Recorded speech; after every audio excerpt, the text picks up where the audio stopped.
दोस्तों, एक इनोलाकर क्लासेस में आप सभी का बहुत बहुत स्वागत है।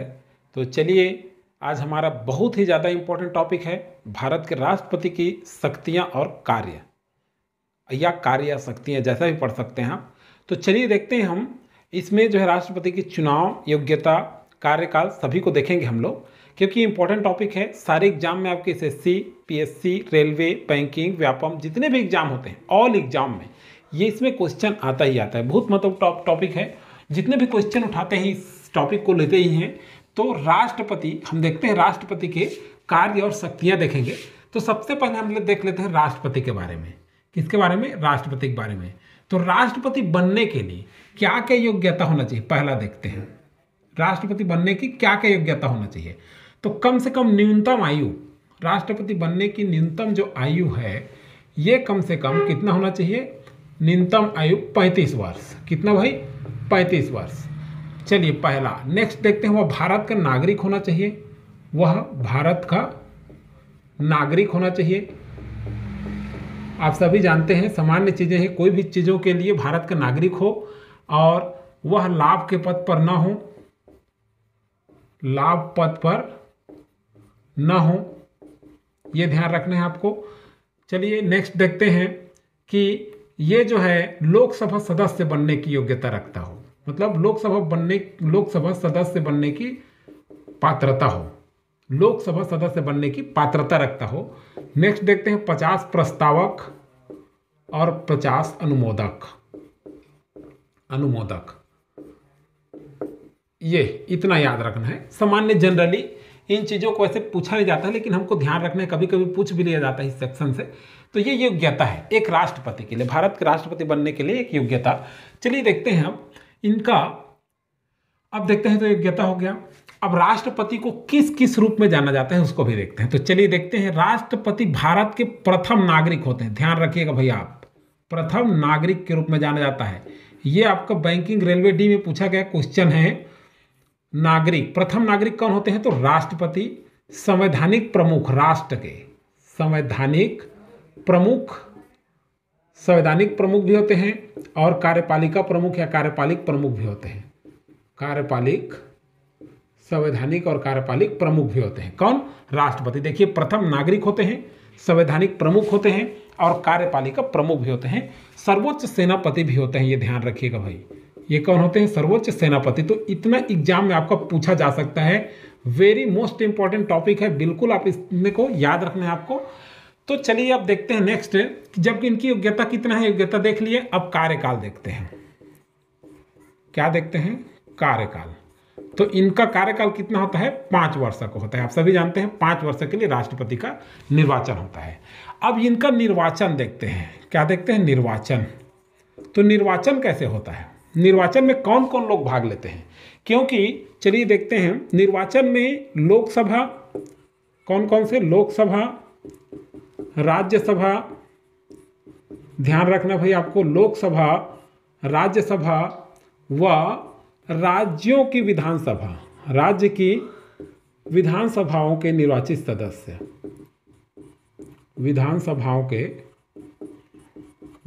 से निर्वाचित सदस्य द्वारा, ये ध्यान रखिएगा भाई। ये इनके द्वारा, देखिए, लोकसभा, राज्यसभा और राज्यों की जो विधानसभा से जो निर्वाचित सदस्य होते हैं, है ना, तो इन सदस्यों द्वारा अप्रत्यक्ष प्रणाली से, कैसे? अप्रत्यक्ष मतदान द्वारा कैसे निर्वाचन होता है? ध्यान रखिएगा। हम लोग डायरेक्ट राष्ट्रपति के निर्वाचन में भाग नहीं लेते। हमारे द्वारा जो चुने हुए प्रतिनिधि होते हैं ये राष्ट्रपति के निर्वाचन में भाग लेते हैं। तो देखिए, अप्रत्यक्ष मतदान द्वारा, अनुपातिक प्रतिनिधित्व प्रणाली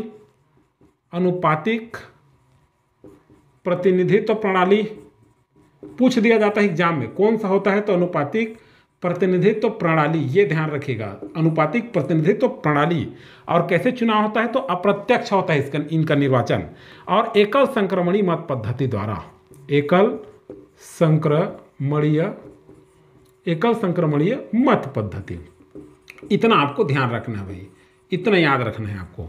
तो इस तरह से राष्ट्रपति का निर्वाचन होता है। कैसे? अप्रत्यक्ष मतदान द्वारा, अनुपातिक प्रतिनिधित्व प्रणाली के आधार पर, एकल संकरणीय मत पद्धति के द्वारा राष्ट्रपति का क्या होता है? निर्वाचन होता है। ध्यान रखिएगा।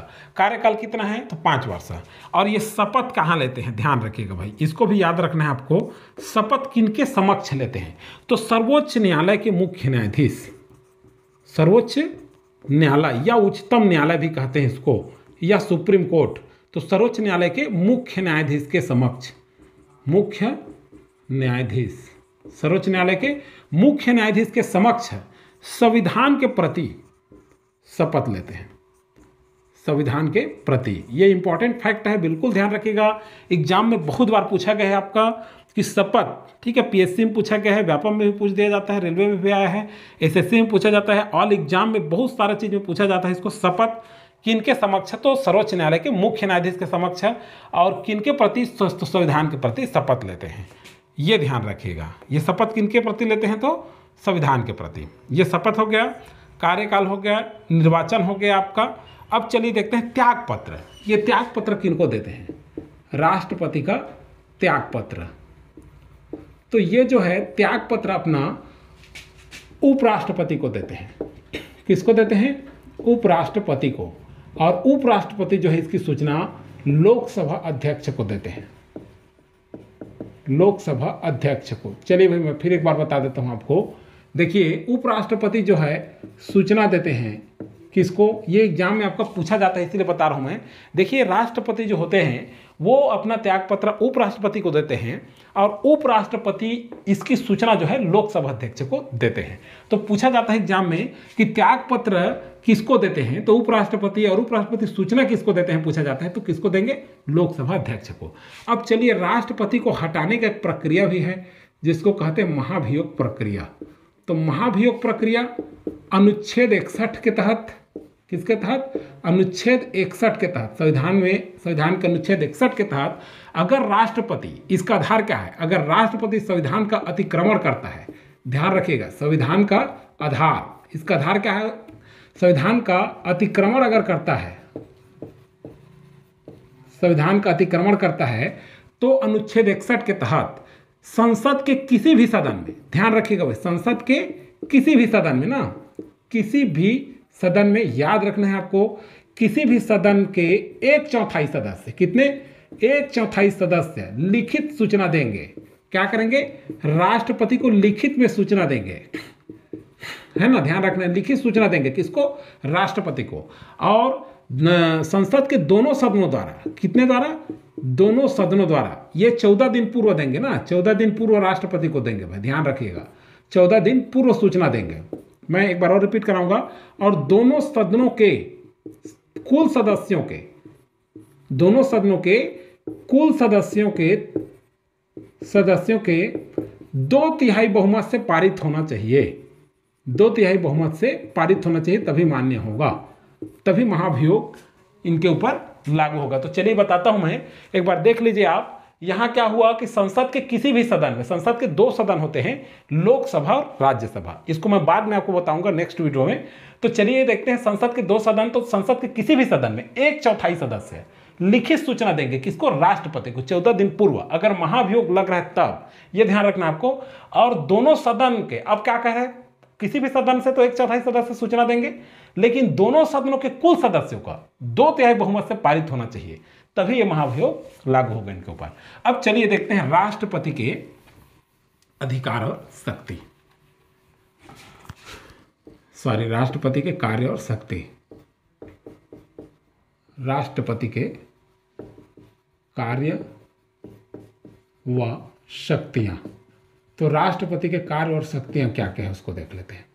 चलिए पहला देखते हैं कार्यपालिका शक्ति। क्या? कार्यपालिका शक्ति, कार्यपालिका संबंधी। तो कार्यपालिका संबंधी से क्या? आप पहले नियुक्ति से संबंधित कार्य करते हैं। किससे? नियुक्ति से, बहुत इंपॉर्टेंट है। प्रधानमंत्री की नियुक्ति करते हैं। किसकी? प्रधानमंत्री, नियंत्रक एवं लेखा महापरीक्षक, नियंत्रक और लेखा महापरीक्षक, तो देखिए नियंत्रक और लेखा महापरीक्षक की नियुक्ति करते हैं, राज्यपाल की नियुक्ति करते हैं, संघ लोक सेवा आयोग के अध्यक्ष नियुक्ति करते हैं, संघ लोक सेवा आयोग के अध्यक्ष की भी नियुक्ति राष्ट्रपति करते हैं। ये ध्यान रखना है, आपको याद रखना है। संघ लोक सेवा के आयोग के अध्यक्ष की भी नियुक्ति करते हैं, महान्यायवादी की भी नियुक्ति करते हैं, महान्यायवादी की भी नियुक्ति करते हैं। कौन? राष्ट्रपति। तो चलिए देखते हैं नियुक्ति से संबंधित। और केंद्र शासित प्रदेश का प्रशासन भी राष्ट्रपति करते हैं, ये ध्यान रखिएगा। किसका? केंद्र शासित प्रदेश का प्रशासन भी कौन करते हैं? केंद्र शासित प्रदेश का। केंद्र शासित प्रदेश का प्रशासन भी कौन करते हैं? तो राष्ट्रपति करते हैं। चलिए नेक्स्ट देखते हैं शक्तियां। तो नेक्स्ट जो शक्ति है ये जो है विधायी शक्ति।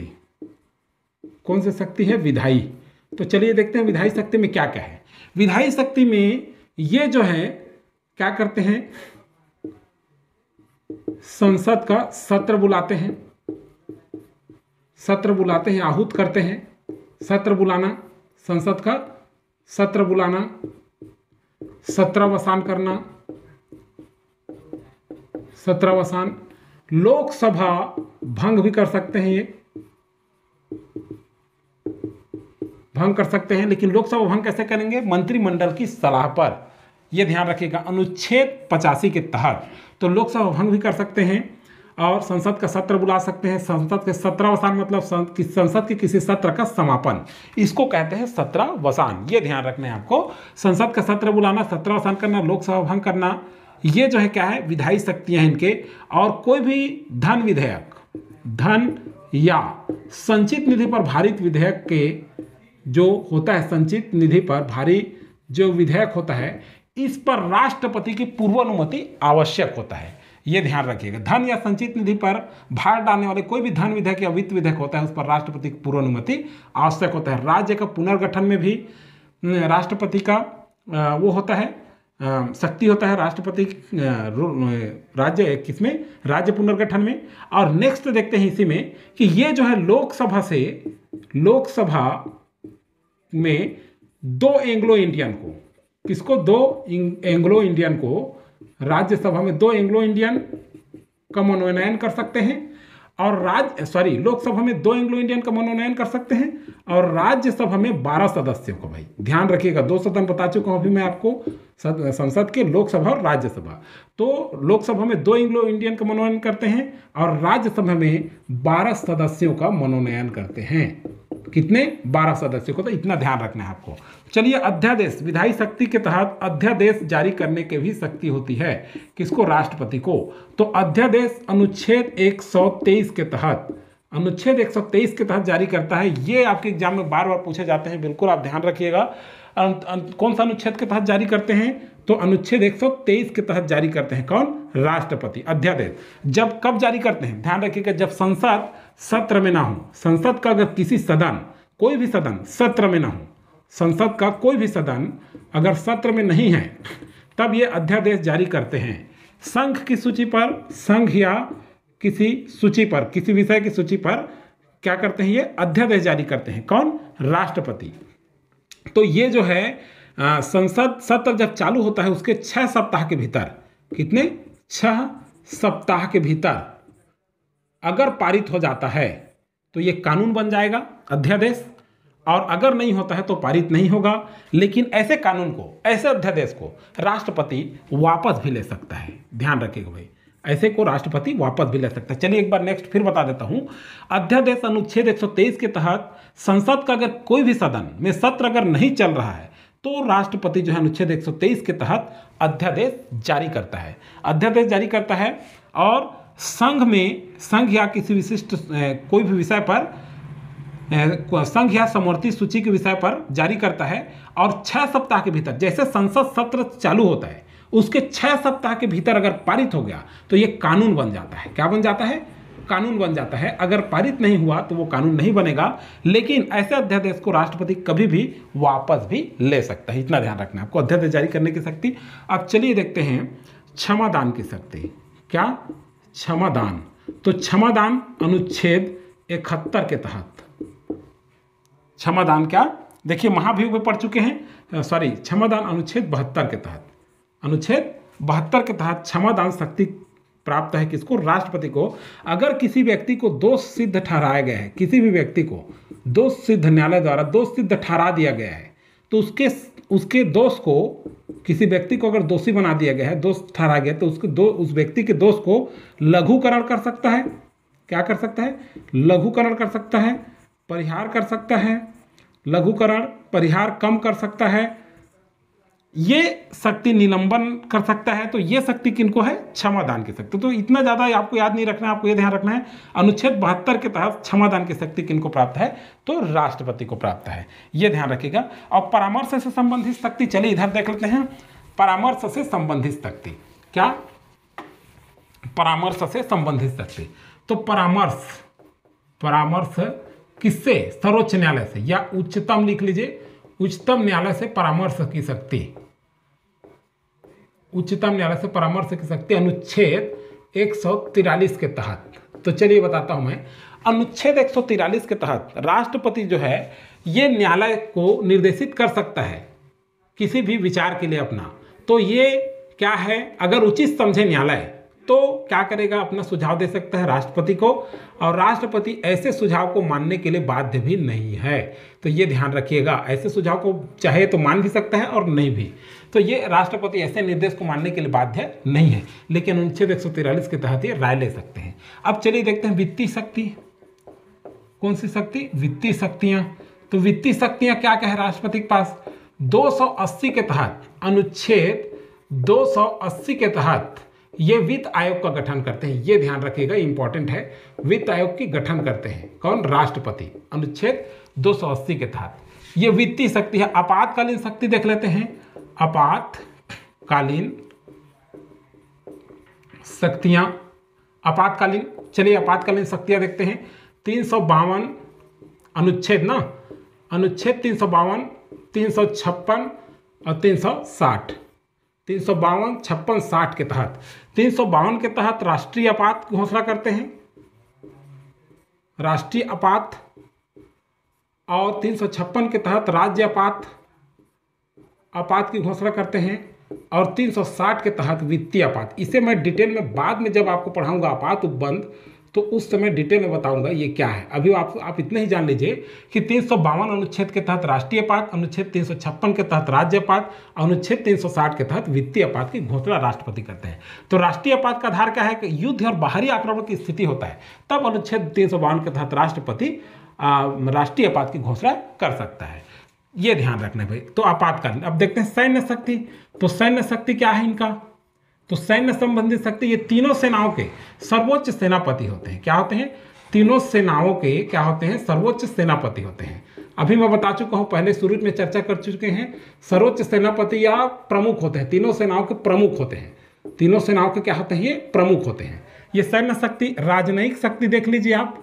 राजनयिक शक्ति में क्या क्या है? तो राजनयिक शक्ति में ये क्या है? विदेश नीति का संचालन करते हैं, विदेश नीति का संचालन करते हैं, और युद्ध, ध्यान रखिएगा, विदेश नीति का संचालन करते हैं। युद्ध व शांति की घोषणा भी राष्ट्रपति ही करते हैं, ध्यान रखिएगा। तो ये आप सैन्य शक्ति में भी देख सकते हैं। युद्ध और शांति इसमें भी आ जाएगा, इसमें आ जाएगा। युद्ध और शांति की घोषणा कौन करते हैं? तो राष्ट्रपति ही करते हैं। राष्ट्रपति के नाम से युद्ध की घोषणा की जाती है, शांति की घोषणा भी यही करते हैं। कौन? राष्ट्रपति। और विदेश में राजदूतों की नियुक्ति भी राष्ट्रपति ही करते हैं। विदेश में करते हैं ना, विदेश में राजदूतों की नियुक्ति। तो इतना आपको ध्यान रखना है भाई। अब चलिए देखते हैं, वेरी मोस्ट इंपॉर्टेंट है विवेकाधिकार। राष्ट्रपति के अभी जो जितने भी एग्जाम हो रहे हैं उसमें बहुत ज़्यादा पूछा जा रहा है कि राष्ट्रपति का विवेकाधिकार क्या है, स्व-विवेकाधिकार क्या है उनका। तो ये क्या करते हैं? प्रधानमंत्री की नियुक्ति करते हैं। ये विवेकाधिकार शक्ति है इनका, प्रधानमंत्री की नियुक्ति करते हैं। ध्यान रखिएगा भाई, प्रधानमंत्री की नियुक्ति। और मंत्रिपरिषद को पदमुक्त कर सकते हैं, ये ध्यान रखिएगा। और अगला है लोकसभा को भंग करने की शक्ति, लोकसभा को भंग करने की शक्ति, लेकिन लोकसभा मंत्रिमंडल की सलाह पर, यह ध्यान रखिएगा।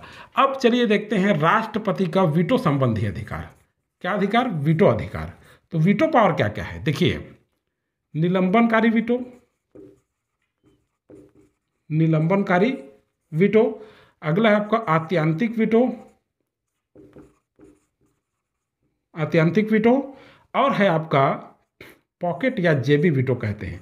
ये आपके सीजीपीएससी में भी एक क्वेश्चन पूछा गया है, पॉकेट या जेबी वीटो। तो जेबी वीटो का मतलब क्या होता है, ये पूछा गया था सीजीपीएससी में आपका। तो पॉकेट या जेबी वीटो, तो जेबी वीटो का मतलब अपना राय ना देना। कोई भी अगर आ रहा है तो ये अपना अपने पास रख लेते हैं, उस पर कोई निर्णय ना देना, कोई भी नियम अधिनियम पर कोई निर्णय ना देना, ये पॉकेट वीटो या जेबी वीटो कहलाते हैं। जैसे 1986 में हमारे राष्ट्रपति ज्ञानी जैल सिंह ने इसका उपयोग किया था। ज्ञानी जैल सिंह ने डाक तार पर, डाक तार से संबंधित, जैल सिंह ने डाक तार से संबंधित जो वो था अधिनियम, उसे अब क्या कर लिया था, अपने पास रोक लिया था, उस पर कोई निर्णय नहीं दिया था। तो यह है वीटो संबंधी अधिकार, किसका, राष्ट्रपति का, वीटो से संबंधित अधिकार। इतना आपको याद रखना है। अब चलिए देखते हैं